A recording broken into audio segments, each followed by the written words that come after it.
Bonjour et bienvenue sur notre radio Jean Laf FM.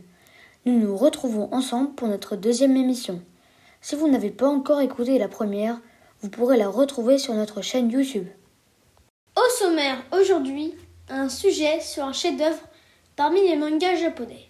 Ensuite, une découverte musicale, puis un portrait d'une personnalité du monde sportif, et pour finir, une blague de Toto. Vous vous demandez sûrement quel est ce chef-d'œuvre ? Eh bien, il se nomme Naruto. Naruto est un manga, c'est-à-dire une bande dessinée en japonais, écrite par le mangaka Masashi Kishimoto entre 1994 et 2004. La série de 72 tomes a été adaptée en animé. Voici l'intrigue. Un village, Konoha, vivait dans la paix et la joie, jusqu'à ce qu'il soit attaqué par un démon qui a la forme d'un renard gigantesque à 9 queues. Le Hokage, c'est-à-dire le chef du village, a dû sacrifier sa vie contre ce démon. Mais il a dû aussi enfermer le démon dans le corps d'un des enfants du village, Naruto. Les habitants du village rejettent alors le jeune garçon. Voici un extrait du deuxième épisode de Naruto. Naruto no yume wa nakanaka kibishii kamoshiren no. Omae mo shittoru tori, Naruto ni Kyuubi no kitsune ga封印されていることを知っておるのは12年前のあの化け物と戦った大人たちだけじゃ。以降わしはこのことを口外無用とし、掟を破った者には厳しい罰を与えてきた。Malgré ses faibles notes à l'école, Naruto sera quand même admis à l'Académie des ninjas par son professeur Iruka Sensei. Il intégrera l'équipe numéro 7, composée de Sasuke Uchiwa, Sakura Haruno et leur maître Kakashi Sensei. Le rêve de Naruto est de devenir Hokage de son village pour être accepté par tout le monde.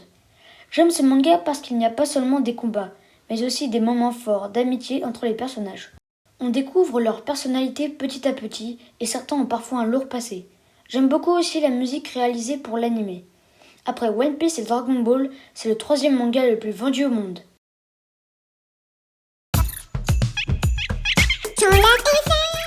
Et maintenant, c'est le moment de la découverte musicale.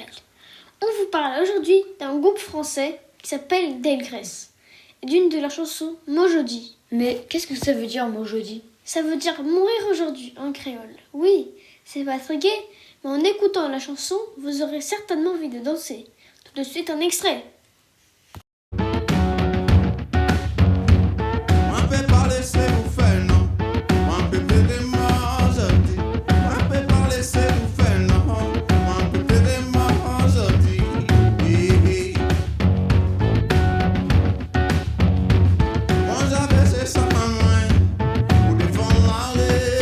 Cette chanson raconte une histoire.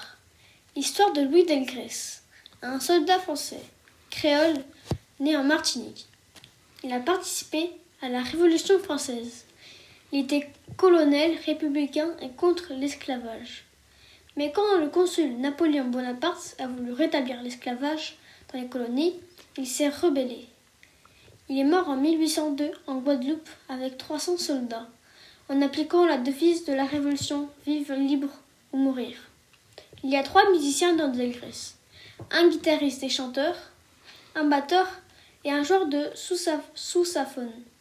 C'est un instrument à vent, un tuba, qu'on trouve dans les fanfares et les orchestres de jazz américains. On écoute un dernier extrait.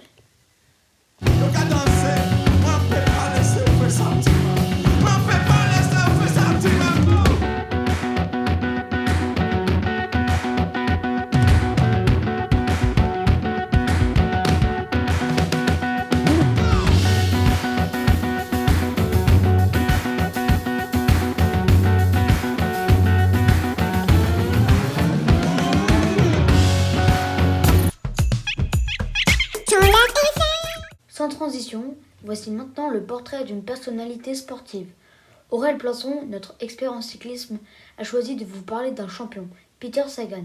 Pourquoi vous parlez de ce champion ? Eh bien, parce qu'il est triple champion du monde sur route, vainqueur de Paris-Roubaix, l'une des courses les plus dures au monde, et du Tour des Flandres. Aussi parce qu'il est drôle et sympathique. Peter Sagan a 30 ans. Il est né en 1990 en Slovaquie.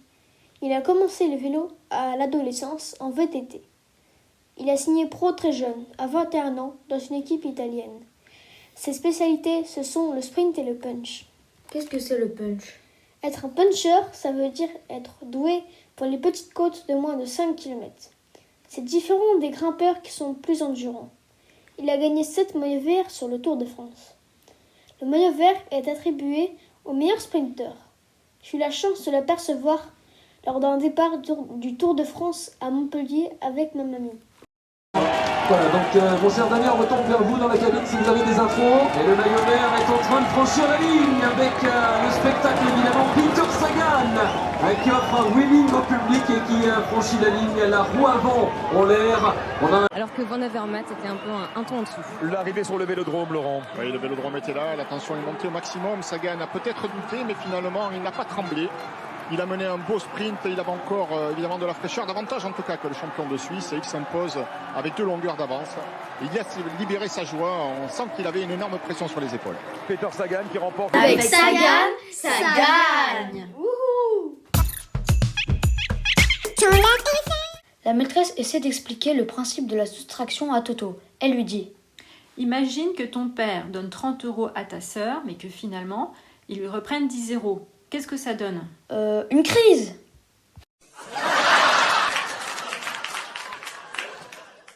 À bientôt pour une prochaine émission de Jean la Féfé.